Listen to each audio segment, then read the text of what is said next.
Halo Cah, kali ini kita akan membahas perbedaan antara bitmap dan vektor. Yang pertama, vektor. Menurut Voy.id, gambar vektor disusun dari subjek geometris serta terbuat berdasarkan kalkulasi matematik. Sedangkan bitmap disusun dari subjek yang wujudnya piksel ataupun titik. Seperti yang kita tahu, perbedaan paling mudah antara gambar bitmap dan vektor ialah melalui kedua software yang mana software tersebut adalah CorelDRAW, basisnya vektor, kemudian Adobe Photoshop itu basisnya bitmap. Teori lebih mudahnya lagi, vektor adalah basis dari garis atau line yang tersusun hingga menjadi suatu objek atau gambar yang mana jika berapa kali pun itu diperbesar maka tidak akan mempengaruhi resolusi dari gambar tersebut. Yang mana gambar tersebut berapa kali pun di zoom in maka tidak akan pernah mengalami penurunan resolusi ataupun bahasa lainnya adalah pecah. Sedangkan gambar bitmap memiliki basis piksel. Piksel artinya secara umum dapat kita analogikan sebagai titik-titik yang berjumlah banyak yang akhirnya membentuk suatu objek, yang mana dari piksel-piksel tersebut dapat membentuk suatu pola objek yang dapat ditambahkan dengan warna hingga membentuk gradasi warna yang sempurna. Maka dari itu piksel berbeda dengan vektor. Ketika gambar diperbesar maka resolusi itu akan semakin mengecil hingga dianalogikan gambarnya itu pecah. Piksel dan bitmap ini adalah kedua hal yang berbeda, meskipun tujuannya adalah sama untuk menghasilkan suatu karya ataupun menghasilkan suatu desain ataupun hasil karya yang baik. Pada dasarnya peruntukan vektor dan bitmap ini adalah kedua hal yang berbeda. Yang pada umumnya peruntukan untuk vektor ialah untuk membuat suatu desain yang desain tersebut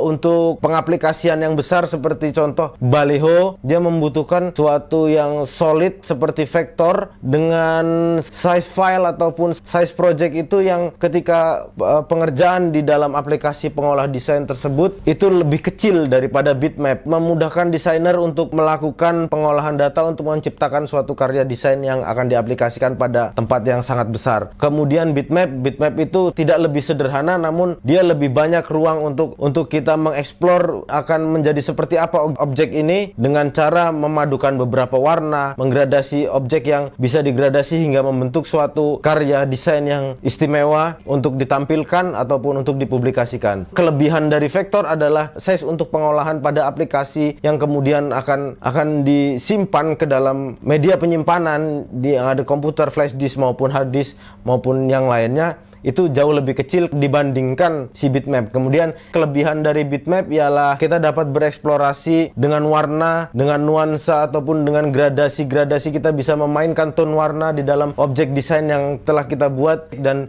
kita dapat menghasilkan karya yang luar biasa. Namun bukan berarti vektor tidak dapat menghasilkan karya yang luar biasa. Tidak, vektor tetap dapat menghasilkan karya yang luar biasa. Namun bitmap menurut saya pribadi, karena saya pengguna bitmap, menurut saya pribadi bitmap lebih cenderung bisa untuk bereksplorasi, untuk memainkan perpaduan warna di dalam suatu objek desain yang sedang kita kerjakan. Yang mana yang lebih baik? Menurut saya semuanya hanya baik ataupun lebih baik. Jadi menurut saya apabila kita suka dengan perpaduan warna atau memainkan gradasi-gradasi warna pada objek desain, maka bitmap menjadi pilihannya. Lalu apabila kita bermain pada penciptaan suatu desain untuk diaplikasikan pada objek yang begitu besar, maka vektor adalah pilihannya. Oke, itu aja pembahasan kali ini tentang vektor dan bitmap. Saya ucapkan terima kasih dan yuk belajar desain.